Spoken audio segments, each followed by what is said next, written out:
and welcome to another exciting episode of What's on Your Shelf. Ladies and gentlemen, I'm your host Mulure Mike, and today we have an amazing guest. This is one of the people I've spoken to for such a long time, and today we have the privilege of hosting him on the show. Who am I talking about? For those who follow Nuria and follow the books conversations on X, know this guy, and we have him on the show today. Allow me to introduce to us Bennet. Bennet is a bookseller. Yeah, I talk about books, then I sell them. I don't think it's a good idea exporting your best skills to somebody else when you really need it here. The way Silas described women there, I was like, oh my God, yeah, I need to go to Nairobi, Manze. I believe in Nuria bookstore to go somewhere way up. The same Bible has where man is created on the first day. Which book? See Genesis. It's which one?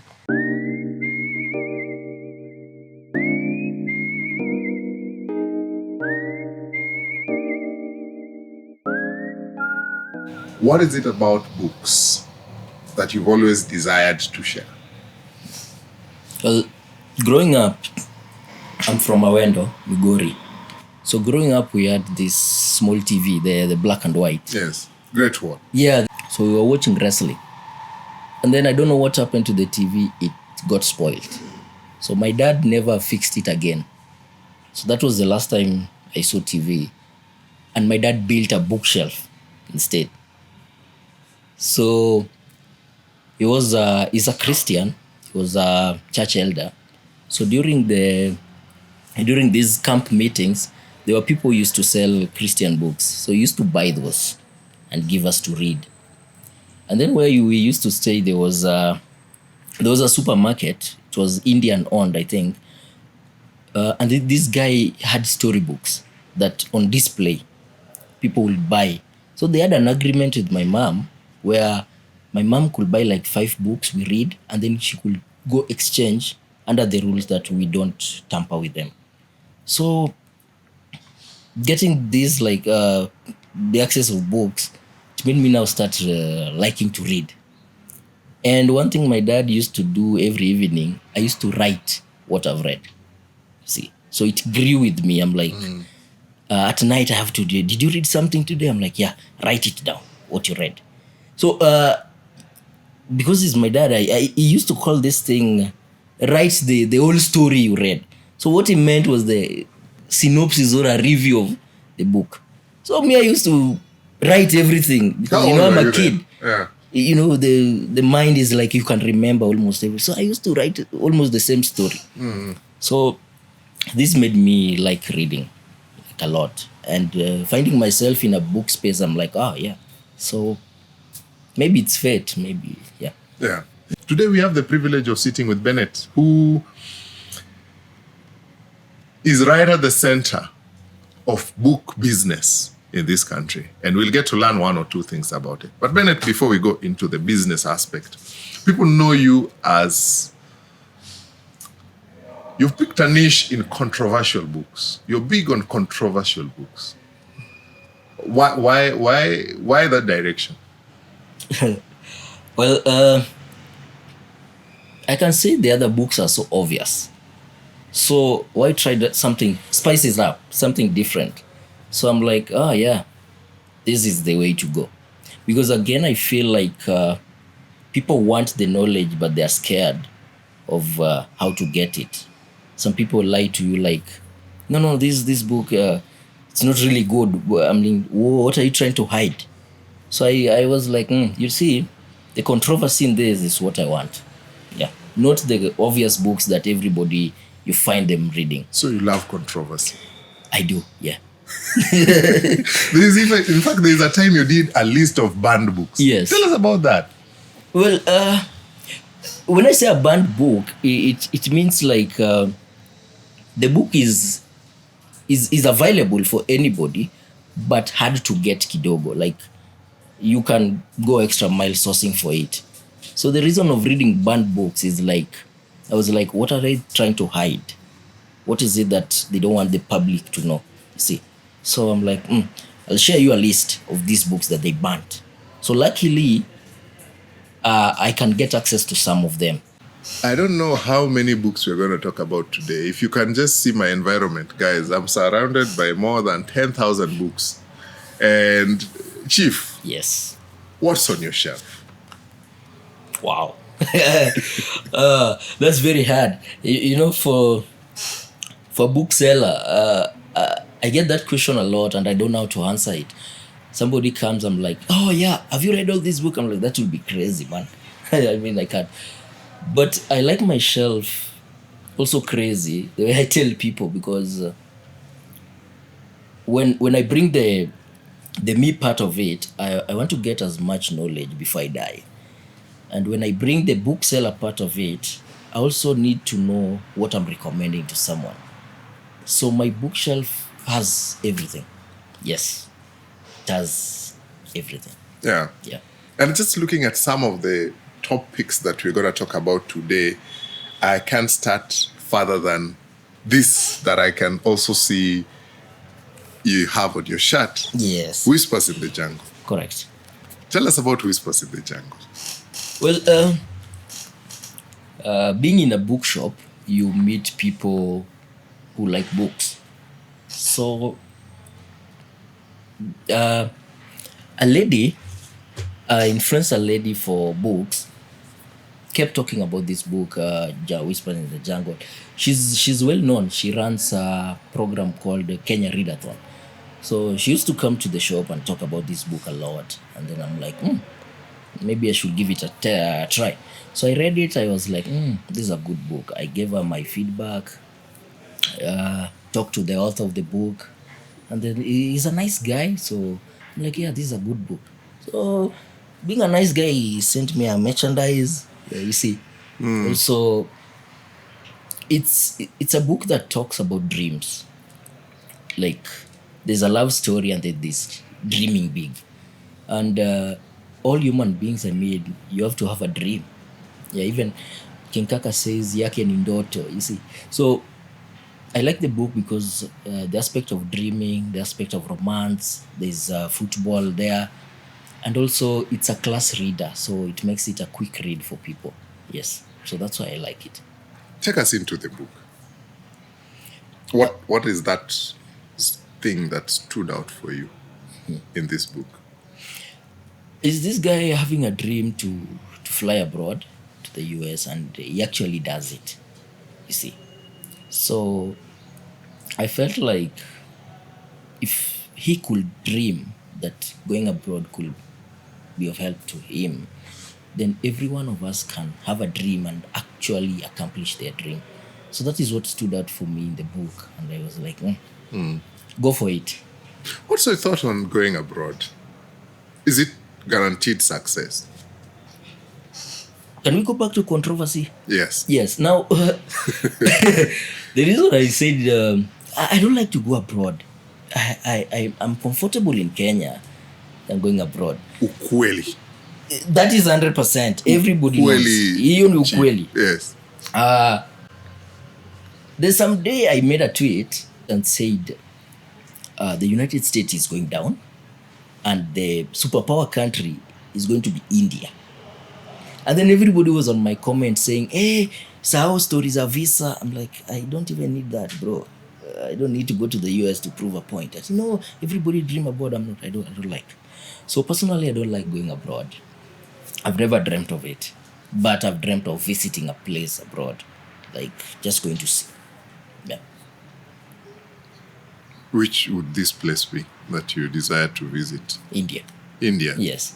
India? Yes. Which part of India? The only India, Mumbai, India. I just like Why India? That is very interesting. Because, you see, currently, there's a news of Trump putting a sanction on India that they'll buy at equal dollar. Like, India pays $1 for a product, same as US. I'm like, what is it in this upcoming country that is scaring the big people? So I'm like, I need to know why. Yeah. But if you think about it technologically, India has also done a lot. They have. Tech-wise, like the You know, like a country like India, they have the technology. Yeah. Also, they have the population. Yes. So meaning they can even trade among themselves and they be okay. Their people run. You know, they even became the prime minister of the UK, an India guy. Yes. Yeah. So I'm like, they are trying to accomplish almost everything. There was a data that showed they are the leading real estate holders in the UK, and everybody is now becoming scared. So I'm being fascinated about the India thing. I'm like, just like they say, most countries take up to 100 years to disappear. The strong people, the Alexander the Great. So I'm thinking it is India's time. Yeah. Okay. What's your opinion on what is currently going on with young people being encouraged to go for some of those jobs in the Middle East? Well, I tend to think the government is trying to play a game of monopoly. If you play monopoly, you know how the people play monopoly. So I don't think it's a good idea exporting your best skills to somebody else when you really need it here. So it's not really patriotic for the government to do that. Yeah, it's a what if thing. Yeah. Like, what if it works out? What if it doesn't? So they are taking a double chance on it. Yeah. So if it doesn't work, they'll be like, we tried. If it works, they'll be like, we told you so. So I don't like it. Yeah. Yeah. One part of this Maju thing that people don't always say is that it can go really wrong. Chances, yes. Yeah. Because I also see there are some parts where some diplomatic reports come out saying, no, we didn't sign anything like this. So we just be careful with it. If you get a chance to go, just be careful. Yeah. Yeah. Yeah. So, guys, I want to try and cover as much ground as possible. Today we are at the store, so we'll talk about. I think this should be the show where we're going to talk about the most number of books. So Bennett, transitioning to the next one, A Man About Town, Silas Nyanchwani. Ah, nice. The first time I read it was way back in campus. So he was launching a book written Man About Town, and then I was like, this is interesting. So I called Nuria. I'm like, you guys send me this book to my campus. So they sent the book. That time you're not working at Nuri. No, I was working. I was I was working as a student. Okay. Yeah. So they sent me the book. I read it. It was like, yeah, wow. I don't know anything about this, but this book is interesting. And then now it happened like the man here is Silas. The town is Nairobi. So he moves around without missing anything. Is it the clubs? Sees how women behave, how men behave around men with money, how women behave around men with money, men without, you see. And then it happens like, I used it as a guide when I was now relocating to Nairobi. That was a year ago. So I'm like, So I've liked this book because I use it as a guide for myself, what not to miss and what to see. So because sometimes I go, I'm like, I've read this somewhere. This is how he handled this. This is how he behaved. Yes. What is that thing that was, I would say, got you really thinking about you coming to the city? Women. I mean, the way Silas described women there, I was like, oh my God, yeah, I need to go to Nairobi, Manze. Hey. I need to reside in Nairobi. Okay. Not only that, but how to behave around women. Because, you see, I believe human beings are social animals. And one of being social animal is, I'm a man, like, women around me, how do they behave, you see? Yeah, so I was like, no, okay, yeah. What is it about women? Fill us in. So for those of us who have not read the book. There's a story here that I really like. This lady meets Silas in the club. Buy one drink, they drink. Then the lady insists on the high value alcohol, the VSOP, the likes of Mattel. So towards the flow of the story, you get like this lady put standards high for Silas, you see. But then when tables turn now. This lady is trying to sell boxers to Silas. I mean, like, what happened? You are rich, then. So it's like this lady was behaving that way, trying to attract. But later, I think reality became reality, and then it was like, yeah, you know what? This is me. Trying to know boxer. Yeah, so yeah, I get to learn that you just deal with people how you want, and how you don't make it so, how do we say this thing? Like, you don't fake it so much, because at the end of the day, people will come to know. Yeah. So that is the greatest lesson I learned from Man About Town. So now then you arrived. Then I came to Nairobi. Yes. How did they welcome you? At break moja hapo.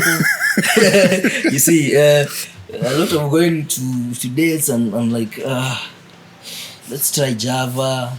So also there's something I used to use in this book where Silas says, like, he calls a lady for a date. The lady picks KFC, and then Silas is like, what do you mean you don't know a rosto? Real food, you see. So I also use that as an example. I call a lady, you want to catch up for dinner? They're like, we can try Java. I'm like, you see. Yeah, so I use this thing. So when I came to Nairobi, now I knew how to deal with these people. Yeah. How, like, this is what to do. This is your limit. Don't go beyond. Don't go too low. Just play your card well. Yes. What has been your experience with the city? Now, allow us to see the city through Bennet's eyes. Wow. Yes. It was welcoming because Bule, who runs Nuria, told me it's time you come to Nairobi. That one was before I graduated. So it's like, you know what? Now I need you in Nairobi. I was like, oh yeah, that's fine. Let me prepare myself. So I came to Nairobi. He was very welcoming. He told me, anything you need, just let me know. Any shida, tell me. I want you to get into the city life, city mode. So I relate what he did to this song by Major. Clemo aliniingiza Nairobi. You know the song? Yes, niko poa. Nairobi is just a name. What you do is what matters. Yeah, you must have had it soft. There are people who've seen things in Nairobi. I have seen things because I have seen really, really bad things from heartbreak, from getting robbed. Yeah, so... You were robbed? I was. Where? In Nairobi. Where? What happened? Yeah, I was moving home. I was going home, and then these guys show up. Yeah, I lost my phone, my laptop, you see. So I'm like, what? And you know, I'm being robbed exactly after 1 year. I'm like, oh. So now I'm officially... Now you're officially a member. So when I say Nairobi is just a name, it's like, when you read some of the books, there are stories where you get to know that Nairobi was basically built for men. If you read the likes of Ngugi and Major, Nairobi was built for men. So it's just a name. Having that, what do you do? Mashughuli ni mingi, what do you do? Because I know of a guy who is my friend. He's in Nairobi, but what he does is, like, he never say no to an opportunity. Any opportunity he sees, he know a guy who knows a guy who can help the guy. So that came to me, and then I said, Nairobi is just a name. Yeah. What you do in it, that is it. And if you're listening to this conversation, what's your thought? How did they welcome you in Nairobi? If at all you're a Nairobian, if you are mtu wa kukuja, if you came to Nairobi, how did Nairobi welcome you? What is that thing that you'd say stands out for you in your journey towards acquainting yourself with the ecosystems of Nairobi? But we're having this conversation today right at the store. We are seated with the chief himself at the Nuria bookstore, Bennet, who is a marketing manager for Nuria bookstore, who are our partners on What's on Your Shelf. And check them out on nuria.com. they are the home of African books, which a majority we are going to talk about today. Yes. But that does not mean they don't sell international bestsellers. Everything is there. Check it out, nuria.com. But also, check out Kenya National Library Service, KNLS, who are also our partners on this, because that is what leads me to the next book. Yinka, Where is Your Husband? Yes. Why did you pick this book? I picked this book because I was one of the first reviewers of the book. Yes. So when a book is yet to be released, they send it out. So they send some copies. So you read it, you give them feedback, and then they now release it. So I was lucky to get a reviewer copy. So the first time I was excited because, oh, whoa, so it's happening. I'm like, give us your address, you're sending you a copy. So I was like, yeah, okay. This is happening. I'm officially into the book. Yes. The book industry, can be said, Yeah. where somebody, Penguin, recognize, yeah. But so they sent a copy to me. I was like, I received my copy. It was big. It was bigger than this. It had even a different cover. It was very big, like a A4. So I read it. So when I was reading, I was reading it with the happiness of being recognized. And I also found the book very interesting and relatable. Yes, especially on the African setup. So I liked it. So those are two main reasons. Yeah. I was excited. What changes would you say now are there between the book that was sent to you for review and the final copy that now is available on the shelf? There are not much changes. It's just the size and the color. Yeah. The story is the same because I was like, I also read it when I saw this copy. I was like, oh, so it's just the same thing. Yeah. So just the size and the cover. Why were people asking for Inka's husband? So Inka, the lady is trying to find a husband for herself. You see, she's this lady into career. So she's so much into her career that the part of family rings a bell to her, but not much. So when there's family gathering, everybody's like, you know what happens in Christmas, where uncle, where una auntie? Yeah, so she's like that. Yeah. So all her aunties are like, where is your husband? Where is your husband? What's happening? So she gets into the quest of looking for husband. So here, anapatana almost different kind of people. There's this guy he likes, something happens, they're like, no, it's not working out. There's also this, it's typically Nairobi-ish, yeah, where you're like, I think it revolves around everyone, where you're like, let me test waters here. You're like, no. You go this side, your parents are like, no, we don't like people from, the stereotype. We don't want this community, you don't marry from these people. So basically it's that. So she's trying to balance her career and her love life, which happens to most people my age, where, what do you want to do? Do you want to focus on your career, build it? Do you want to get into a relationship now? So that's why I liked it, and it's so relatable. Yes. How do you relate to it? Now looking at Bennet. I'm diverting my attention where I need to really go to what I studied in campus and focusing fully on books. That is currently what I've decided to do. So I'm taking it as my career. So I'm trying to see, to relate how I'm going to balance this. And the pressure from parents and friends who wants me like, you should get somebody by now. So also, who am I going to get? Which is a valid question. Yes. Yeah. Did you always want to be here? Is this a place you wanted? Not necessarily at Nuria bookstore, but where you are at in life, looking at where you've come from, looking at, is this where you want to be in life? At the moment, I'll say yes. Because already I'm here and I'm liking being here. But now, where is the wife? Yeah. Well, now, Chief, where is your wife? Yeah, she'll come. Maybe not. I don't know. Where do you look? How do you find a wife?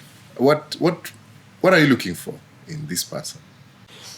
Well, how I see even how my parents live, I think their marriage is pretty well. So I'll take it from them, how I see them. They've taken care of us up to I've done my degree. So I'm like, I want a family just like theirs, the one I grew up in. Yeah. So I saw my parents being supportive. Sometimes there were problems, marriages have the money. I think money problem is the main problem. So they had their own problems. Is it? Yes. Money is one of the biggest problems. Other Look at what things- is currently happening to Pep. Is it Pep? Yeah. Yes, it's money. But Pepper has money. He does. Yes. Yeah. So he does have money, but now the wife wants the money. But you took the wife. So I would say I want a relationship and somebody like my mother. Yeah, being supportive to my father. This time my father was sick, kidogo. But now, Bennett, that makes it very interesting. The reflection you have of what an ideal wife should be is who your mother was. Yes. But now, your wife is most likely going to be a Gen Z, Correct. who is way many generations after your mom's generation. How do you merge? Where do these things meet? Yeah, that's why I said generation do change. So I would like somebody like my mother, but I don't know whom I'm going to get. Yeah. But if I could get somebody like her, I could be like, yeah, this. What is it about your mom that stands out for you? She's very supportive. She's very supportive to all of us in the house. She takes care of us. Somebody who takes care of me, Maze. I like that person. So No, but I'm looking at it in relation to your father. That makes you admire her. I like how they do their things. They consulted each other. Most of the things they wanted to do, they sat down and consulted each other. And some that involved us, we were sat down. And both of them had to say something about it. So I feel like we were raised so well that looking from them, I feel like that is something I'll want. Yeah, the point where the decisions are general. Do you think the view of what a marriage is has changed with time? It has changed because as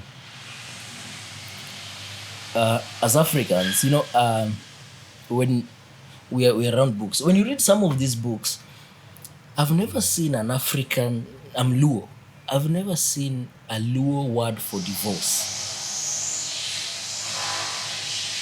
Have you? What is divorce in your language? Divorce. Kuachana. That one you are explaining what has happened. Kuachana is a word. You're explaining. No, my head can't place a word. Because there's nothing there. So I feel like it's we are running away from it. So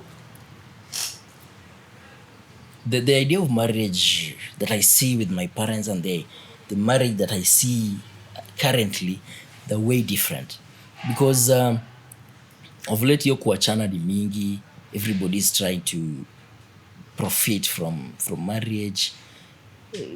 So I don't know whether to do it or not based on what is really happening at the moment. Yeah. What's your biggest worry or fear when you think about that part now that is somewhere you're headed? What's your biggest fear or concern? My biggest fear is what if it happened to person X, it's not so far from me. So I'm not saying that, I'm not projecting that it must happen to me, but I'm having my chances on what if. Yeah. Yeah. So for ladies who are out there, you've heard what he said. You know what he's looking for. And he's here at the store. Find him. Animal Farm. Yes. Tell us about George Orwell's Animal Farm. We should have started with 1984, but we don't have a copy yet. That's my favorite book. The best 1984. book, 1984. George Orwell. But let's talk about Animal Farm. No. You said we have to start with 1984. Go through 1984 as we come to the Animal Farm. Well, when I was telling you about COVID, my own opinion, it was like they do it intentionally. It's like a book like 1984. It talks about this guy is like predicting what will happen in the future. So that's why I like this book, because I read it, I'm like, this is really happening. So this guy talks about almost everything that we see at the moment, from smartwatches to almost everything. So I'm like, this is the kind, but I'm so mad at myself for reading this book too soon. Like I think I read it in a rush. I should have waited to read it now when these things are, because I read it when I was in high school, but I should have waited until I got out. And then I saw like, because it talks about misinformation, how the government does with the information, the authorities the government put, you see. So that's why I liked it, because the guy wrote in the book and says there's a time coming where your phone, you will be hard to unsim. You know, those days you just open the battery and then he says it in the book. I'm like, yeah, this is right, because for you to unsim your phone, you have to use that copy. How did he know? It's a prophet.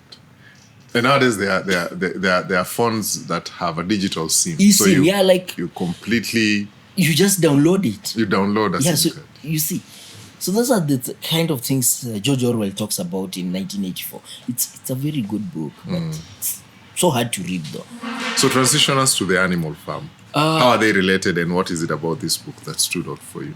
When I first read this Animal Farm, this is a very funny story, because reading it was EPUB.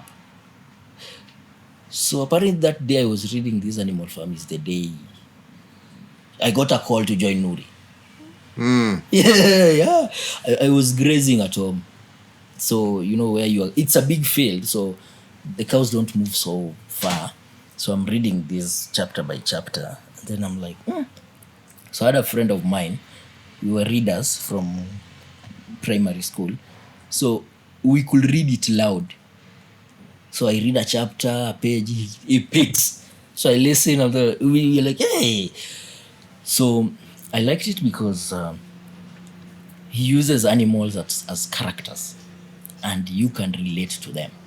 You see, you can relate to them. You read this book, you get even what is happening to Kenya right now. It's all in Animal Farm. 2 days ago, the MPs were struggling about their salaries. You see, in this book, there's the squalor, there's Napoleon. They are saying the pigs need more good food because they are the people who think. You see, this is the same as our parliament.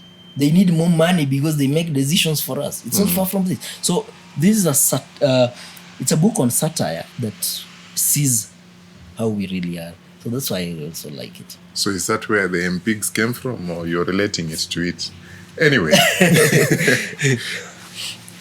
You've spoken about something I think that I want to note before I go deeper into the book. Yeah. That you had a friend of yours you were reading out loud to each other. Yes. How important do you think that was for you at that stage? What's on Your Shelf is sponsored by Kenya Library, right? Yes. When I was in class 4, Kenya Library came to Sony Complex. And we were the first people to register, me and my friend. We registered our names so that we could be going there to read books. Yeah. So we used to, because we were told for you to go to the library, it must be on Fridays. So Friday, after going for lunch, we didn't go back to school. We had problems until our parents were called. They were told, now to our what helped us was like wanakuanga library, so those guys confirmed. Then the reports were there, like we always check in. So it helps us because we were feeling like I reading it aloud. We were now, I don't even forget what is in the book, because anytime I see the book or I read it, I read with this sound. I don't know if it does that. So it helped me like get to really enjoy reading through how it was. Sometimes we read a page and then we're like, yeah, it behaves like it plays that role. But now back to the animal farm. How much of a farm are we as a country? Or as a continent? This book, if you can change this book and write Kenyan farm, Yes. it will be just appropriate for it. Because we as a country, you see, the animals here overthrew the farmer from the leadership, according to the book. Then they took over. The people who took over were the pigs, saying they have much bigger brain than the others. And then ended up doing the exact things the farmer was doing. So I'm seeing like nothing changes. What they say, the fruit doesn't fall far from the tree. So it's just the exact thing that happens to us. Yeah. And if this guy was white and he wrote this thing, so I think not only we are the problem, I think this thing affects almost... It's a global problem. It's a global thing. Yeah. If at all you've joined us, this is What's on Your Shelf with me, Mulure Mike, who's been hosting today the chief at Nuria Bookstore, Bennet himself. And this podcast is brought to you in partnership with the Nuria Bookstore, where we are seated today and having this conversation. And you can see, we'll take you through a tour. And if you look at one of the videos here in this channel, there is a day I took people through a tour. Check it out. But also, you can check them out at nuria.com to see the books that are available. They are the leading online bookstore for 4 years in a row now. Check it out. You'll see the awards. But also, this is brought to you in partnership with the Kenya National Library Service that Bennet has also let us know that the initiative of the mobile library that went to that part of the country is where he began his reading journey. Imagine, now a career has been born from that thing that looked like it's such a simple thing. So Kenya National Library Service also does such initiatives, and if you have something book-related that can help promote literacy, especially in those remote areas, you can always reach out to them. Check out their contacts and check out the website at knls.ac.ke, and you can see a wide range of things that are happening in that space, including having a server that we'll talk about, not in this conversation today, but in one of these few days. But the first time I met Bennet, I'm happy that the book he spoke about on that day is one of the books that has been picked to be part of this conversation today. Bennet, I don't know if you remember, the first time me and you were talking about the book. Yes. You spoke about this book, Sapiens. Tell us about Sapiens. You see the name of the author, Yuval. There's a group that call themselves Yuvalist. It's like he's building a cult through his book, which is interesting. So this book, I think it tends to want to answer the question how to understand where man came from. What is the biggest development all the way from the evolution of man to where man is at now. So in summary, that is it. Understanding humankind. How has it, what window did it open to Bennet in that conversation of humankind? Yes. When Yuval writes, is a person who writes that you can, if you don't read it with an open mind, you agree with everything he says. And that is the most dangerous part of the book. But if you go to understand, like, oh, yeah, so this happens, this also happens, yeah. So he talks about the behavior change of of human. Like, what triggers this? You see, like in biology, where there's these dogs, the bell. You know the theory of the bell, where a bell is rung at 12. And the dog know starts salivating. Yes. Whether there's food or not, they're mind. So it's a book that talks about such kind of development in man. So also it makes you understand, like, why is man dominating other animals, which is the most interesting part of the book. I mean, like, how did we manage to make the other animals below us and then us superior above our other animals? So you read it, you get to understand, like, what really makes man superior is the stories and the myths. You see, kudanganya. So they tend to lie to other animals that, oh, we are the superior above, and then you be above them. I think it's even happened in politics. You just lie. So human brains, I think, does it process lies at lies? I don't want to say something about lying, but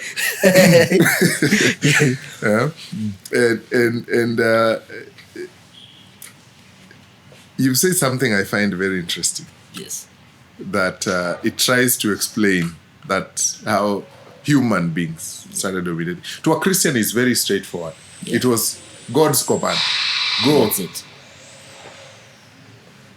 Go name the animals. Yes. Do everything. Yes. You are there. You are on the top. You're the Yes. big guy. Yes. Take care of these people. Correct. Does it disqualify that?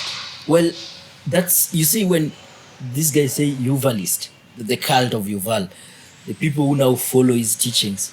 I've listened to this guy even talk on podcast and most of his videos explaining.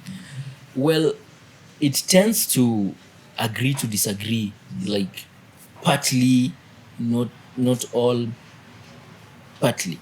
Yeah.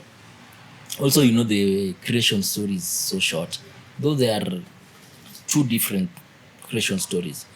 So, that one is like, there's this one of man created on the sixth day, and then there's also a creation of man created on the first day. See, you've known that in the Bible? No, I've not heard of that. The Bible is one of the greatest books. You should read it. No, I know the Bible. I've read the Bible where man was created on the sixth day. The same Bible has where man is created on the first day. Which book? See, Genesis. It's which one? Guys, which Bible are you guys reading? My Bible, man was created on the sixth day. Yes. Bennet's Bible has another version where man was created on the first day. No, there are two creation accounts in the Bible. The first one, you can Google, where man is created, the woman from the rib. Yes. You see? And then there's one where they're just created now. Which chapter of Genesis? It's just Genesis, Help us understand that, guys. I've never read that. I wouldn't. I've read the Bible. Yeah, but you've never read that. I've never read from cover to cover like most of the people. Some people I know have done, but I've read it. I can say the Bible has been a guiding principle in so many instances of my life. I've never heard of an instances in the Bible where man was created on the first day. If you do, let us know in the comment section and let me know what your thoughts are in that whole story of creation. Yeah. But that one I have not heard. I knew that God created man. In fact, now, the thing that I know people joked about is now the color temperature, the color code of the skin is what now differed, because now kuna wengine walioachwa kidogo. Yeah. Wengine wakaachwa Also another interesting part about the color code, I came to read something, I don't know if it's true, so I'm not going to quote any source, that there are some Indians up to now, they are born with a tail, the tail, where they say man had a tail. Yeah, there are some say that up to today they have a tail. And also the white man was created by some scientist. Crazy, I don't know. We don't know. We don't Let me say, we don't know. know. But now, one of the things I've seen here is a review by Barack Obama where he's saying, interesting and proactive, this book. It gives you a sense of perspective on how briefly we've been on this earth. Correct. We've been here for a very short time. And this book says, fire gave us power. Farming made us hungry for more. Money gave us purpose. Science made us deadly. Yes. Which of those 4 pillars do you agree with the most? Especially the farming part, because I think by now it's when even farming is growing than even in the Mesopotamia age. It's more rapid now. Yeah. So Yuval, the farming, the domestication of animals or fruits, it gave even man power. He could now determine what he eats. And he even says in his new book that agriculture, even as more as 10,000 years ago, it's when it's now at its peak. It's when it's growing. So what does Obama say? He realizes that we've been on this earth very briefly. Yes, brief. Also, when you see that, it's very interesting when you check on they say like the moment where humans can get to fully be free is when the energy is free. See, like petrol, fuel. So the moment it will be free, then we'll be on the advanced human level. And when he says also on science, the review where somebody says science, it grows. You see, when you look at money, these guys, we started from stones to gold as a medium of exchange, to coins, to notes, up to the current one that is very interesting, that all money that we have nowadays is on the screen. Yes, they're just messages. Yeah. Like M-Pesa, they send you 10,000. It's digital, man. It's just a message worth. Yeah. It's not even digital. It's just a message worth. Do you think the race to success has made us greedy or bad to each other? It has even made us evil, leave alone greedy. It has made man evil because they want all for themselves. Yeah. This book, I think I relate it closely to this, especially when you're talking about the agriculture thing. How do you relate? And I know I've run away from that book, Sapiens, because it was now starting to push me. I've seen one of the chapters there is religion. Yes. And I know religion is hot. Now looking at the perspective that you've started. But I want to cover as much as possible, guys. We will have Bennet again on the show. That one I want to promise you, because we've only picked the books he had today. He started reading when he was in primary school. How many years ago? Those many years ago. Manufacturing Consent. Yes. Tell us about this book. This book, if you are a social media influencer, this is one book you should read, because it explains propaganda, what the government does with the media, how does it counterattack what you say. At the moment, Kenyans are on the propaganda era, and sometimes I have conversations with Bule and my friends. I'm like, Kenya, the only lacking thing in Kenya is a good propaganda, because everything is there, but they don't have the good propaganda like some of the people, the likes of the US government. That is well propaganda, you see, the Cold War. So this book, it's called Manufacturing Consent. Consent, yes. Yeah, so it's mainly on the media, how government counterattack this thing. When I first knew about government and the media was during Uhuru's era. What do we call it? The guys, Cambridge. You remember the Cambridge Analytica?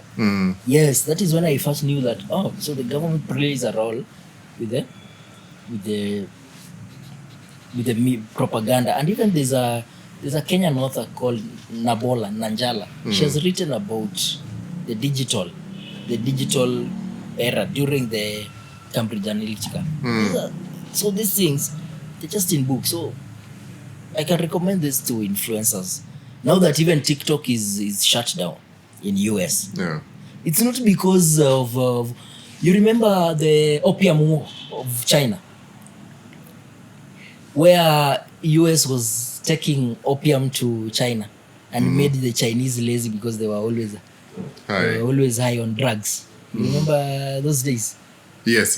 So I think this is the same thing China is doing to US is doing to China now. The Opium War. But now, coming back to this book, what is it that you would say holds the spine of this book that made you put it among the ones we're talking about today? One thing is because I'm a heavy media user, very heavy, because most of my work revolve around the internet. So that is one of the reasons I took it. Another one, I wanted to know how propaganda works, how the government controls the media, how these things are done, the geopolitics, you see, what is it with the other countries and this. Because when we talk about the Cold War, it's basically the propaganda. How good are you at propaganda? Yeah. How good are you at bullying your fellow? Yes. Yeah. Yeah. But also, you being a bookseller and you market books a lot. Yeah. How do you navigate marketing some of those books that people find controversial, or some of the books that might be, there are books that say things about how things are happening in the government that can be an expose of some say? Yes.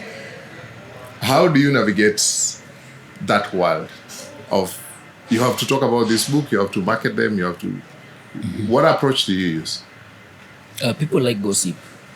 Yeah, that's one of the approaches I use. People like gossip. And gossip sell. Yeah. So somebody will be like, okay, this is an interesting tech, you see. Yeah. These are very... So another approach that I always use that is so interesting is really talking about the book itself. Like, what does it say? And this other thing. So basically it's just that, the gossip part. Yeah. So you treat it as a gossip. Yeah. What do you say works for you, especially when you're marketing? What has been that thing that has worked for you? My marketing for books is not just marketing. Your secret for success. It's not just market. It's talking about the book. Yeah. So I believe like Nuria is not like we are selling the book. No, we are talking. We are having conversations around books. We're just talking about this book, and we are making it accessible to you. Yeah. So what propaganda have you manufactured now that you've learned it?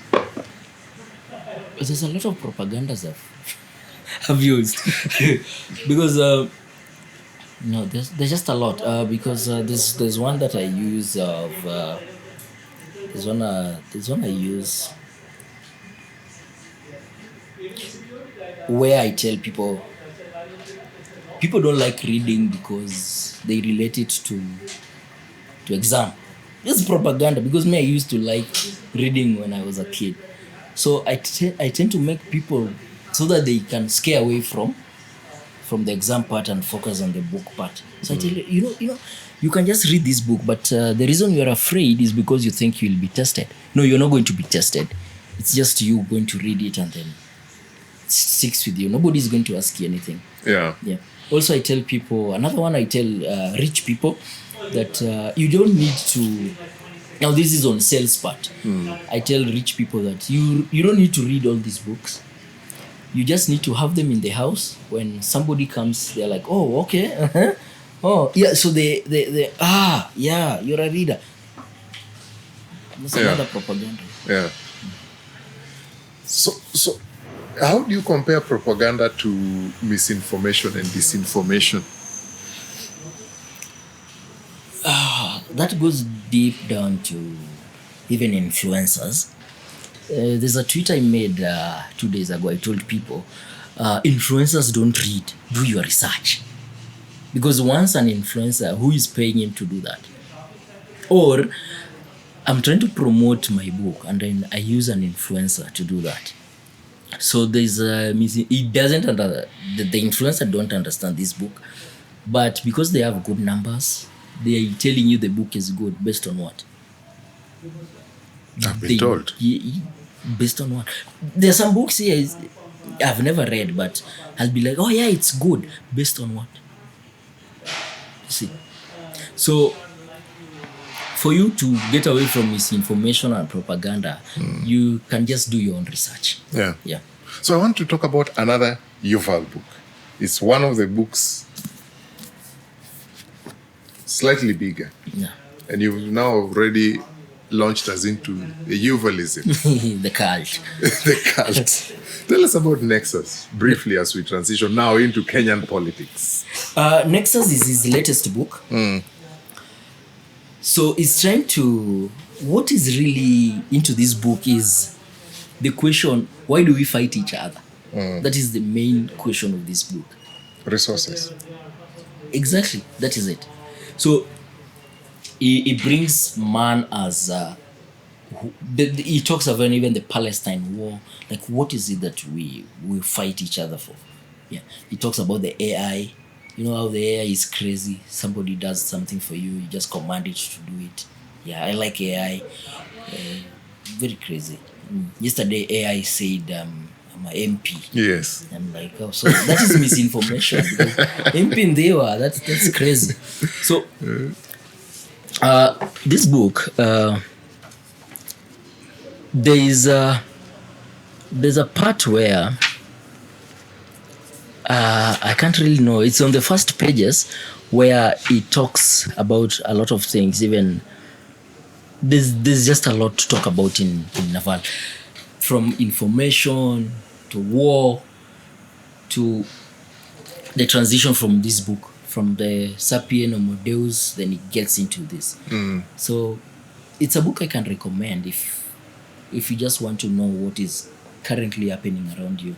Yeah, what are plans that the people have? What is how is the nuclear war going on? Yeah, what are they capable of doing? It even talks about dictatorship, by the way. Like, when we elect these people, do we know they will be dictators? That also makes me ask a question, like, if Hitler, but this, I don't know if this is good, because Say it. Hitler, Yeah. was it good to the Germans or to the Jew people? I'm like, he protected his people, right? But why did they view him as bad? Because what bad did he do for protecting his people? I mean, if I'm defending myself. The extent. Yeah. Sometimes people question, this week I was reading, there is one of the very, very, very thorough prosecutors, a friend of mine called JV, who works for the office of the DPP. He was reviewing one of the cases that he had posted on his Facebook, and I like his mind, because sometimes he brings some of these things to our knowledge. And he was looking at, there is a lady who was sentenced to 35 years in prison for killing the husband, both of whom were officers. Yeah. And I think there used to be domestic row. There was domestic row, and there were words of exchange. There was evidence. I think that the guy used to beat the wife. But now something happened one of those days, and the wife came home and shot that guy a couple of times. And I remember now one of the things that were read during the judgment is that the force that was used was not commensurate, because she said she shot the husband out of self-defense. But now, when you look at some of those things, you're looking at like, okay, fine, it's self-defense. Yeah. And we want to convince us that this is not murder. And you see now in Kenyan law, there is murder and then there is manslaughter. Yes. And in both cases, the person has died. But one of the things I learned is that they look at the intention. Correct. Were you intending to kill this person? No. Me, I was just disciplining the child. Yeah. But in Baya, maybe I hit the wrong part, the child died, or I hit something, or I did this, and this person fell. My intention was not. But one of the key ingredients of a murder case is forethought. You thought about it. And I realized that one of the key things that the prosecutor has to prove that there was forethought. So in looking at how this person came, the equipment that was used, what happened in that circumstance? Yeah. The places she shot 6 times. And there were places you would know that this is a trained officer, that you would be sure that this person was not going to survive. You can't claim self-defense. You have a gun, this guy doesn't have a gun. You can, like now, that force that was used was not commensurate. Even if you're defending your people, it is not commensurate to the amount of threat that has been given. And that is where now sometimes that thing brings in a balance where you're saying, but people question a lot war, and even if you look at the religious books, I don't think the religious books condemn war as such. Because when you're talking about the war of Israel and Egypt and what, it always looked like it was normal. It also looked like most of these territories went through seasons of being dominated by other territories. But in this day and age where there is technology, there is what I would call liberty, can those principles of leadership still work in this day and age? But now when you're looking at Nexus, what was your take home? My take home is like what really drives your intention, like the decision you make on something. Yeah, what really drives it? Is it a circumstance, or is it a DNA in you that is lacking, or that is what changed? Did you get hit in the brain? What changed? Yeah, what changed? But let me ask you, Bennett, what changed? From where you sit, from where you look at things, what changed, or what has changed? A lot has changed. When I see, like, a lot. From how things get done, like, why even what has changed to the man dominating other animals to now man wanting to dominate each other. Yeah, what has changed? So I'm like, a lot has changed during that period. Yeah. That sets us up for the next book. Why has man dominated other animals that even dominates fellow man, Yeah. mankind?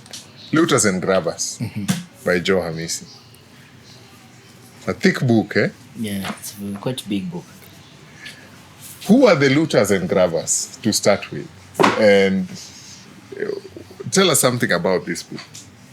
So, this book, in summary, this book is a book, you can say Kenya has 2 cancers. That is tribalism and corruption. That is everything in this book. Yeah. So, you are reading it in the mind of the corrupt people. Of course, they are looting. Yeah. And tribalism is now... It's now a war that it talks about where we were saying even about Kisumu being low, others being high. So the tribe there, the tribe difference from the stereotype of parents, I don't want you to marry a girl from this area, I don't want to see you with a person from this side.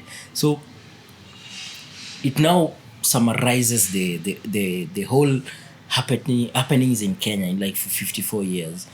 So he's talking about the leadership structure, how people just rise from nowhere to up there through corruption, the corrupt deeds. You see, why a good thing is being left to just die. Something that was good, it's now left to die. Kikomi, it's left to die. Sony Sugar, it's ignored. Mumias, looted. You see, so that is basically what he talks about. But maybe just when you're thinking about this, and what would you say Joe Hamisi has written in this book that opened your eyes to certain things or made you look at the Kenyan political landscape differently?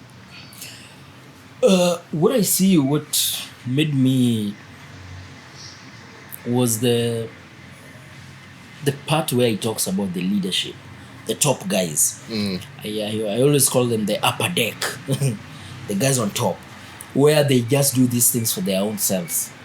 They don't put you in mind. So reading through this book, you come to realize that as a citizen, in the hierarchy of priorities, you are the last for the guys we elect. So that is, it stood out for me. So I'm like, so you elect this guy, but at the end of the day, we see shida yake, you see. 54 years of corruption and plunder. What in your let me say from 1963 to 2017, I would say your political eye has been open in a very small part of this age gap that he's talking about. But what are some of the things you can say that yourself you've looked at as Bennet and you've seen blatant corruption and worry about why can't it be addressed?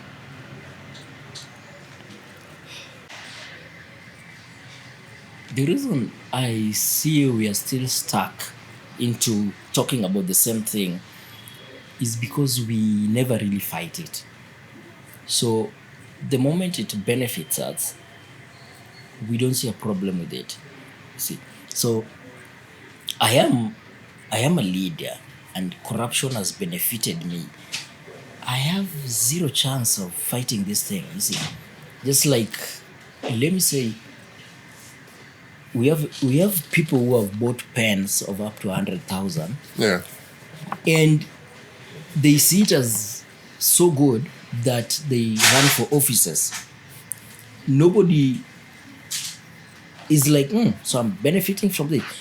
Do you expect that guy to fight this thing? He can't. So the reason why we don't really fight this thing is because we profit from it. Yeah. I can profit indirectly. Like I'm the grandchild. Yes, I won't fight. People yes. said, well, you see. So it revolves around the way to think, where people now acknowledge you as their person. You do bad, but we acknowledge you. You are ours. Yeah. As much as bad you are when you were to do. Bennet, people talk passionately like this when the elections are far. And people talk about, and even right now, a lot of people are angry about and are reeling for change. Yeah. But when it comes to the voting day, what changes? What is it that changes? What changes is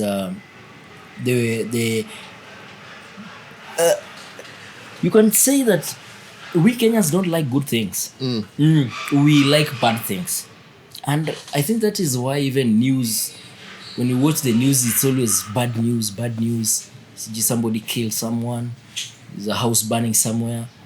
So we are addicted to bad things as humans. So I look at it in an angle where when it goes to election, this guy really has good manifestos. He has everything good, but he's not from my area. Why would I vote for him? Yeah. Is there hope? There's a lot of hope. From from the political awakening of the young people. You see, people are well read. There was Kibaki free education.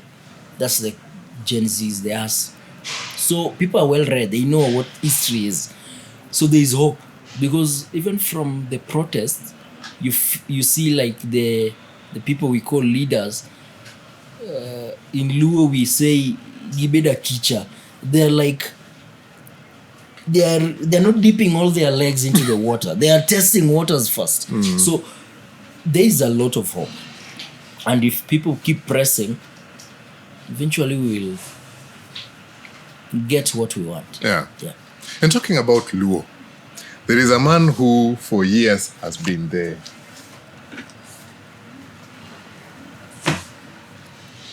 Associated most with the Luo and Kenyan political leadership. And I don't want to shrink Raila to a Luo leader because of the journey that he has had. Yes. This is one of the books that this was your first pick when we spoke about us talking about books today. Baba was your first pick. Tell us about the Flame of Freedom. Flame of Freedom. I like the story inside there. The story of how Raila escaped the assassination. So that's why I like it, because it was like a movie.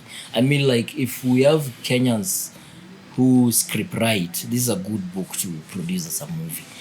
Raila's how he escaped was so interesting, because this guy even was branded as a Legio Maria priest for him to get through the borders. So you read this book, you're like, this is somebody whose life has been interesting. Yeah. And also I like Raila as a person, as a politician. I just like this guy because, I mean, he's Raila. Why do you love Raila so much? Getting into politics, when I first knew politics was politics, I knew him through when he was Minister of Roads. That is when I knew Raila. So getting to know him, now I started following his journey. Like, what is it that he's doing that I like? So, first of all, I liked how he talked. I like that. So, also the Vitendawile thing. Also, now, the things that he used to do, because the things he used to do even when he came to rallies. So there's a time I went to a rally, and then Raila was just waving. You see where somebody waves and then somebody shouts, Raila unanimaliza na points. I'm like, this guy haven't even spoken.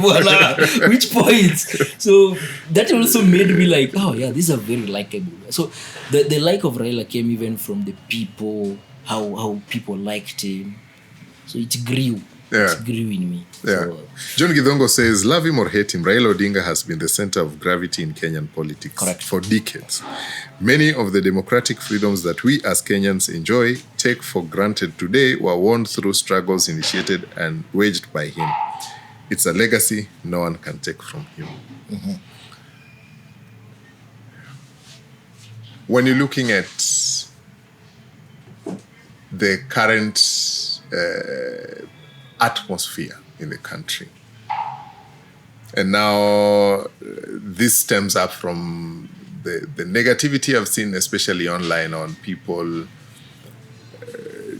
due to him running for office to be the AU chair. Mm-hmm. People say, and when you look at what Githongo is saying, people say that most of these young people say that about Raila because they don't know him. Mm-hmm. You are part of that generation. Yes. Where's the gap? Well, the reason my generation, you see, when I like tweeting a lot of things. When the Gen Z revolution was coming, I made a tweet and said Raila should know he's dealing with a generation that doesn't care about history or what happens. They are living in the present. What is going after this? What is going to happen after this? So the gap here is trying to not understand what history says about this person, the one man Raila. So when John says there that Raila is at the center of politics, I'm a bookseller. I see all the memoirs by other politicians. There is a chapter or there is a mention of Raila in all those books. There's no part that Raila misses. So he is actually the center. So for my generation, also there's something where we can't hold somebody responsible for not giving him a chance.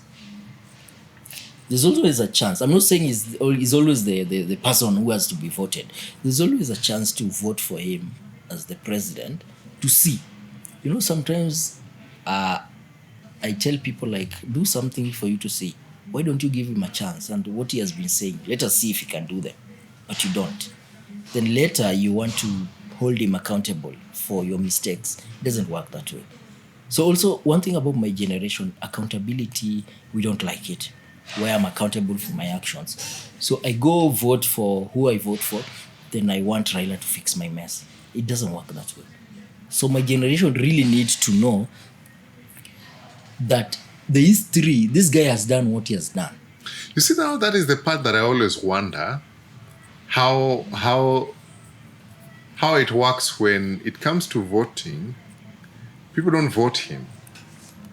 But people go to him when now, it's like right now, people are asking themselves, where is Raila? Yes. Where is Raila? Why is he not speaking? Where is that balance? How do we find ourselves there?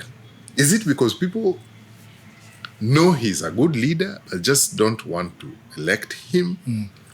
Is it deeper politics? What has he said in the book? Looking at this, what has he said in the book that helps you understand his ideologies? Well, what happens, what he has said in the books, this is mainly what he has done and everything, but everything bad, everything good.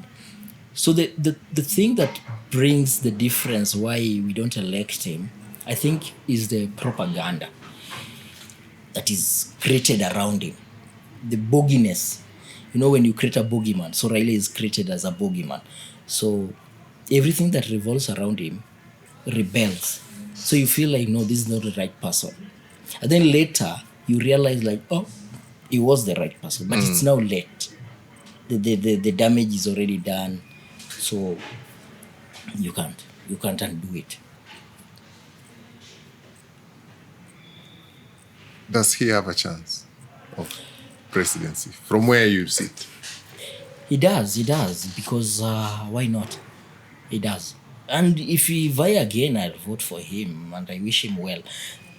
He does have a chance if he really means what he wants to do. Because I feel like, let him, he's an old guy now, he's an old man. Give him even one term. See if he really meant what he wanted to do. If he's going to do that, or if he's not. Just give him a chance. I mean, everybody wants a chance. Yeah. What would you say you learned by reading through this book? One thing I learned from reading Raila is forgiveness. This guy forgives. He does forgive. You do him bad, he forgives. So I think this is something that I even use sometimes, and even I want to use it more often. He's wronged. You see Martha Karua slap him, push him through stairs. Few years, Martha is his running mate. I mean, how of a man are you forgiving? You see? Yeah. So the forgiveness part of it. People say he's not raised anyone to take after him. Why do you think that is? Yeah, I've seen that, and what I think also, he might be selfish for not trying to, you see. And now this, it does say it, and then when now this, I think now if we go back to the Kikuyu, Luo, Kamba, the 47 tribes in Kenya, I think that is a mistake Raila did, or the Luos have been doing, because you see in Kikuyu they have options, which makes it even easy for them to pick. And then for Luos there's no option, it's Raila and Raila. So I think that is a mistake Luos have done over the past years. Yeah. Because when I go to Mount Kenya today, there's Gachagua, there's just a lot of people who can come up. Do you blame that on Raila, or you blame it on the population? I blame it on the Luos and Raila. I blame even myself as a Luo. I mean, like, what are we really doing? Yeah. I remember there is a time when Tuju was the MP for Arieda. Tuju is one of the most, I would say, in terms of work, he's one of the people who did very transformative work as a member of parliament. And there's a time they had a fall-off with Raila. And he had done a lot of projects in that constituency. Rarieda. He had bought people some motorbikes. I remember there is a story I saw of youth who burnt their own border borders that they were given. For protest. Yes, they were protesting. They burnt their own border borders because they were given to them by Tuju, Correct. who was now not... He was a PNU member. Yes, who was now not working with Raila. Correct. Do you want to blame Raila? That one I blame the backwardness of the Luo people. You are so backward. Like, why would you do that? You're doing that because you're trying to please somebody else, that, oh, I'm your savior. So that is the mistake, that now we can't let somebody rise. Remember in 2002, one of the people who were vying was Orengo for president, but he didn't support Orengo. Yeah. I'm saying this as a Luo. Yes. Who wanted other Luos to also rise. Because Orengo had the chance of just saying Orengo Tosha. Yeah. But he said Kibaki Tosha, which was good. We saw changes Kibaki did. But now, the trying of somebody not coming up, just him on top. Yeah. It's a very bad thing. It's very bad. And then you can see, even in ODM at the moment, you try to go above, not even the outsiders try to fight you, but the people within your party. Yeah. You see, you look like yesterday when Sifuna was talking about, no, there's problem in this country. The people who are fighting Sifuna are not us. They're the people in ODM. Yes. You see? Do you think he has a shot at the AUC? I'm wishing him well, and I hope he wins. Yeah. I hope he wins. As much as there's people... Winning is one thing. Yeah. But now, for me, I tend to look at it in terms of leading. Do you think, from where you sit, you might not be an expert, but from what you've observed, from what you've read, do you think he has something to offer Africa? He has a chance. I believe he has a chance. And in leadership, he can do something. Yeah. Yeah, what I can advise him to do, unite Africa. If he wins, let him unite Africa. You see, let him war-torn countries, the countries fighting each other, the wars in Congo, let him go there. Say, chill out, man. We're Africa. Let's back this. Yeah. It is hard to talk about Raila and not talk about one of the people I would call one of the serious critics of Raila, who also happened to be an aide in his office, whose book also you have here on the shelf. Peeling Back the Mask. Yes. Tell us about Peeling Back the Mask. When this book was launched, I remember, before I really read the book, I remember Miguna being beaten with a stone in Kisumu trying to launch the book. Quest for Justice, this is a good book if you want to know about the happenings in the corridors of power. It is good because Peeling Back the Mask, he wrote when he was now stepping down from being a Raila advisor. Uh, I can't talk much about Miguna, but what I can say, he writes well. Yeah, there's when Nelson Mandela came out from prison, there's a theory that is he was not Mandela, but that is for another day.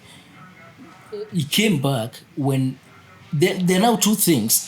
When he came back, everybody expected him to fight back the apartheid guys, but he did. So part one, it makes him a stoic, where you forget about the things that happened. Part two, it makes him dance to the tune of the oppressors. Are you seeing? So the book I like for Miguna is one of his poetry. It's called Songs of Fire, where he says when you come out and dance to the tune of the oppressors, he was talking about Mandela, but if you read it, you will know. So he's a good writer. He can write well. Yeah, but his relationship with Raila, let it be there. That is theirs. I don't want to get into I don't know.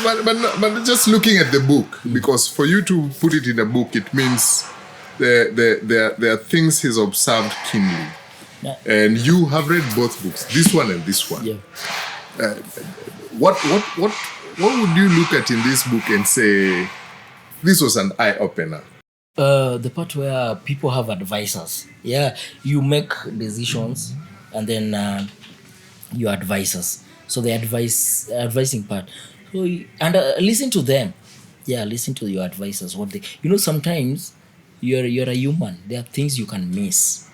Yeah. So it takes you to the part where just listen. Maybe somebody has a good point, maybe not, but give people listening ear. You're the marketing head at Nuria. Yes.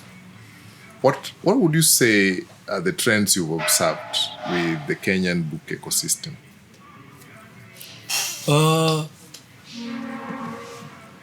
It's growing, and it's growing rapidly. It's growing so fast that it makes me happy. And I can see it's a culture that everybody wants to be part of. The reading. Everybody is trying to get into it. And it makes me happy as a marketer for Nuria. Because I can see nowadays people talk about books. Nowadays people boast about the number of books they have read in a year. Nowadays people argue on it's written, it's here. You remember that guy telling CJ, Willy Mutunga, soma katiba before comment. So it means this guy know what katiba is. He has read it. Maybe Willy was missing something, and this guy throws. So I'm so happy this thing is growing because they are Kenyans writers. Like Nuria at the moment has like 1,800 plus Kenyan and African authors registered with them. So they are writers. They are readers. Yeah. The book audience is as diverse as God knows how it is. Like as many as the topics of books on this show. From children to... But how do you... What approach do you take now when you're marketing? How do you ensure that you've taken care of all your audiences, because it can be overwhelming? I don't know. Yeah, I do my research well. As a marketer, I do my research because I spend most of my mornings trying to check what's really happening. So also I go with the trends. Yeah, you see, like what's trending? Is it related to a book that somebody will find interesting? So yeah. There's somebody who is watching you today, Bennet, who... Bennet, by the way, has crazy numbers on social media. On Twitter, on Nuria also itself has grown in numbers. I've seen some of the things you've done, and the numbers have also grown. There is an author who is looking at you today and is wondering, you as a marketer, what is the audience looking for? One thing, for me to have a book, I have to buy it. So as an author, give your audience value for money. Don't give them garbage. The name of just calling yourself an author or getting money from it. So give people what people want. Yeah. There's so much about when people talk about that. When people walk into the store, what brings this person?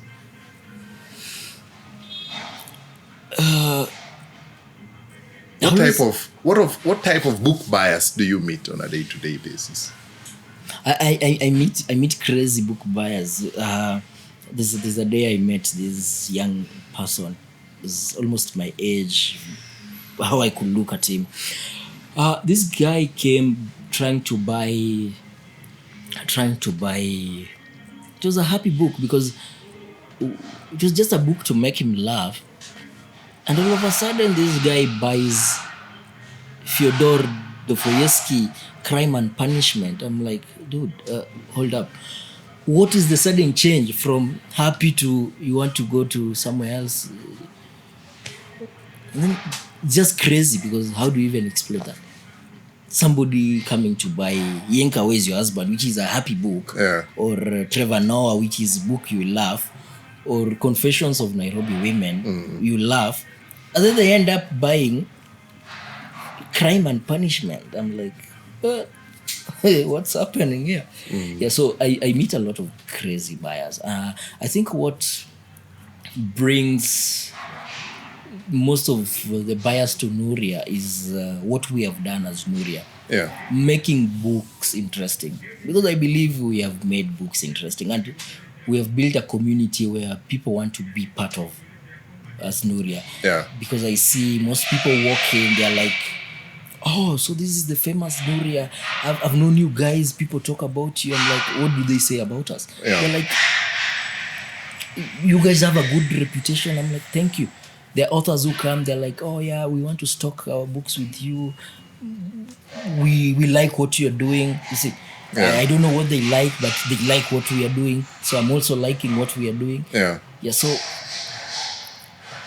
I'm happy we have built a community where people want to be part of.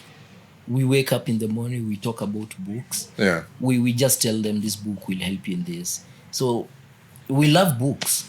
Yeah, so you buy books from people who love books. In December, I saw you did top 10 books. Yes.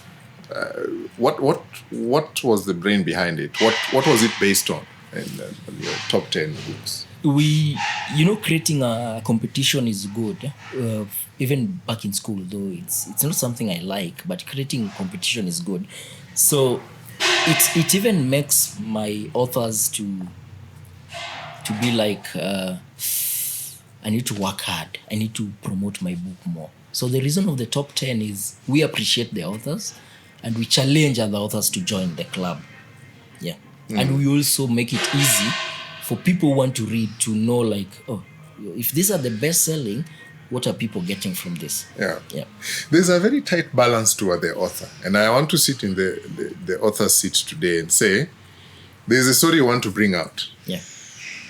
Which you've looked at in a particular way. But Bennet, today you are the gate of the market. You're seeing everybody who is bringing their wares to sell. Yes. And you've seen certain trends. While I would want to hold on to the truths of the book I want to publish, what are other phenomenons you've seen in that marketplace that can influence people buying my book, that can help me as an author to factor when I am writing? Because yes, you said give value for money. The value for money might be I'm saying the truth. Yeah, correct. These things I'm writing is the gospel truth. But there is the business aspect to it. Yeah.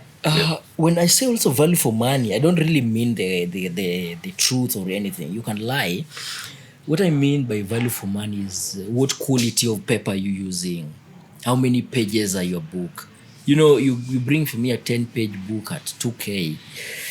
I mean, bro, I can read it while at Nuria and then go with the... So the value of money comes from the content, the type of paper you're using to produce your book, the marketing around your book.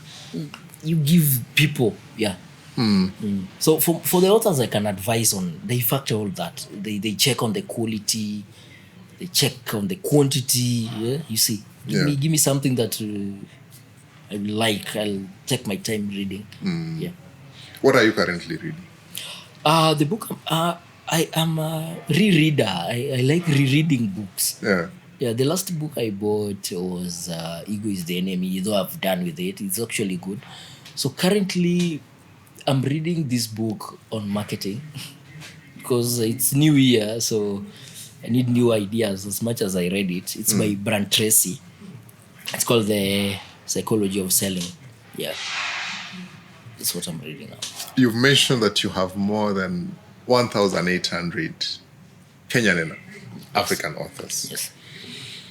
But I'm still curious to know, is there an author, dead or alive, that you would really, really want to meet? Our Kenyan authors, I've met most of them. They're very interesting people. Very, very interesting people that I've met. We have had conversations. They have my phone number. Some text me as late as 12 a.m. I'm always sorry, Chief. Yeah, and I think it's part of marketing thing because somebody's like, you know what, Chief, my book, how can I do about it? So I've met a lot of authors. Very interesting. Yeah. When we open on Monday, the number of authors that move in, you're even happy. You encounter all of them. But there's one author I want to meet. It's George Orwell. I'm like, who told you this? How did you know? So that's it. Yeah. Yeah. Okay. But maybe from your perspective, I know this is not your shelf because we've had a conversation with him at the shop where he works. What is your ideal shelf? What does it look like? My ideal shelf is sketchy. It has fiction. It has these mind-provoking books. It has self-help. Yeah, there's self-help I read. It has just short stories. So poetry. It has a dictionary. It has a Bible. So just like I don't arrange my room, is how my books are. They're just all over. When you come to my place where I stay, there's books. Next to my bed, there's a book. There's the table, there's a book. There's just books. Yeah. Not because I like books, but they make me happy. Yeah. Yeah. So just to as we head towards the very tail end, there's a section that now this year we've introduced where you recommend a book to my next guest, who we both don't know who that is. But so my guest last week was a 13-year-old girl called Wendo, and recommended a book to my next guest, who now happens to be you. And Wendo recommended a book called Infidel by Ayan Hirsi Ali. Is it a book you've seen before? No. Yeah. Infidel. I've heard about it. Yeah. So I think I've not read the book, but I checked it out. It's a story of a certain Somali Dutch. She was born in Somali. She has Somali origin, and the book is based on the two accounts of her life. And I think now she talks about her life as a refugee, talks about Kenya, Ethiopia, and then eventually ended up in Netherlands, where now she settled as a refugee, grew and became even a politician in that place. And she's questioned a lot of things, journeying from her faith being a Muslim. And it's a book I'd really, really wish to read, but I also would want to hear, because one of the things that now we will do is once you've read the book, we would really love to hear what your feedback will be to Wendo on what you thought about the book. And that can be a nice way of us continuing to connect within the ecosystems of what's on your shelf. Check it out. So maybe check it out. But also now is a chance for you to recommend a book to our next guest. Well, for the next guest, I want to recommend Ego is the Enemy by Ryan Holiday. It's a book you like. Yeah, it's a very small book. It talks about very heavy things. Like how ego does to people, what not and what to do. Yeah. So it's a book I highly recommend, even on stoicism. All right. Thank you so much, Chief. And Thank you very much. it's been amazing to sit here and talk with you. Like, time has moved so fast. There is still a book called A Man Called Ov. Yeah. That's a book everybody should read. The reason I like this book is this guy is very grumpy. He's very old and grumpy, and then is this sad fellow. And then all of a sudden, some noisy neighbors move in to the apartment, and then they're so noisy until, is it called assimilation? They assimilate him into happiness. So Yeah. it's also a book my next reader the next guest can also read. Yeah. Very good book. Even it's on Netflix. So if you don't like reading, Yeah. you can just go to Netflix and watch it. It's called A Man Called Otto in Netflix. I have seen The Man Called Otto. Yeah. So this is the book. Very Ah. nice book. Yeah. But let me ask you, what would you pick? Movie or book? I'll just pick everything. Yeah, I like cartoons. I like Tom and Jerry. I spend my time with them. So it's very crazy all the time just reading. I mean, that's weird, man. Yeah, as much as we are trying to sell books, Yes. take time and if you check some of my posts on social media, I even recommend movies. Yeah. I mean, not all the time just on paper reading. No, Yeah. that will be boring. All right. Yeah. Thank you so much, Asante sana, Bennet, Mike. and thank you for having with us this conversation today. It's been amazing to have you on this. This is one of the people I have wanted to host on What's on Your Shelf for a very long time. And his time has come. And to you also, thank you so much. Whether you are a new person joining us today or you are a regular member or you've been following our shows, thank you so much for joining with us to the very end, because this marks the end of our show today. We've been talking to Bennet Owuonda, who is the marketing manager. People call him the chief at the store. He's the marketing manager of books at the Nuria bookstore, which is the leading bookstore in this republic, online bookstore. They've done that for the last 4 years in a row. And they are our partners on this podcast. They allow us to know what is happening in the world of books, help us with research. They help us to know who are the new authors, who are the most emerging authors, who are the best-selling authors, all that information about books and what is currently happening in the book market. It's easier for us to access that information because of our partnership with Nuria. And they've been so graceful to us. They've been journeying with us, and most of the authors that we've also had here have stocked their books here, and you've had it. They have more than 1,800 African and Kenyan authors, most of whom are Kenyan, I would say. And if you walk into these shelves, you will see a lot of Kenyan books, which is a very good and a very encouraging thing. And to you who is an aspiring author who is out there, don't be afraid. You can come, and Nuria will be happy to help and to guide, so that when you're going to do it, you're going to do it with a lot of confidence. Check posters and social media pages for details, because this year, Nuria and What's on Your Shelf in partnership are going to have a lot of those sessions where we can bring on board experts who will help us understand how do you succeed as an author? What do you need to do to succeed in that space? Because think about it, look at this, all these shelves, all these are books that have been put out there in the market to be sold. What is it that will make you stand out and actually make business sense to you? So keep it here for much of those details. And also partnership with the Kenya National Library Service, who are also a partner on this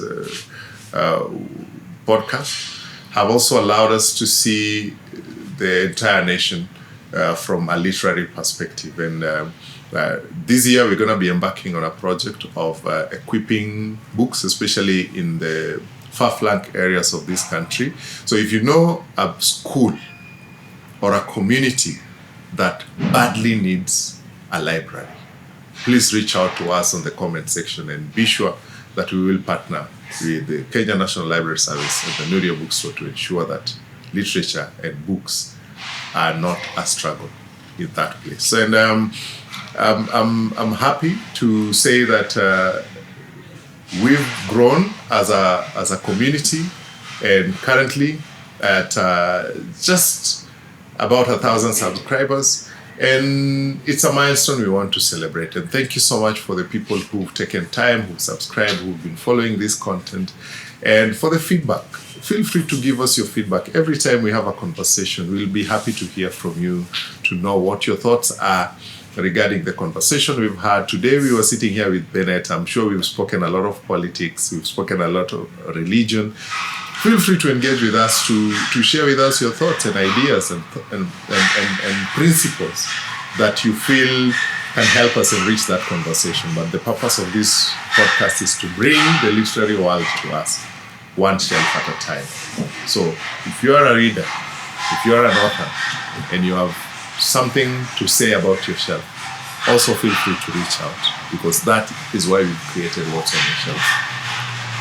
Above everything else, we are grateful for you joining with us to this very end. Thank you so much. See you again on the next one.